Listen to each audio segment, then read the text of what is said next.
Puno. Traffic. Ganitong oras mga ka-idol kasi ano na, pang out na gagaling yung mga trabahante.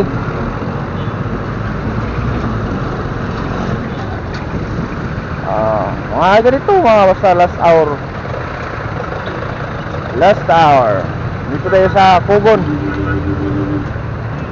Dito tayo dumaan kay bili tayo ng ng ulam.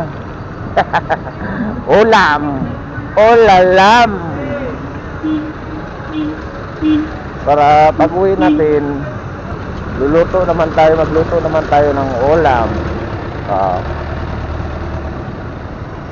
Obo, nagpo-pedestrian ginadili pagtabok yun dili.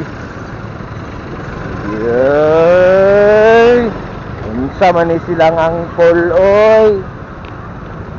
Na. Kagit cool.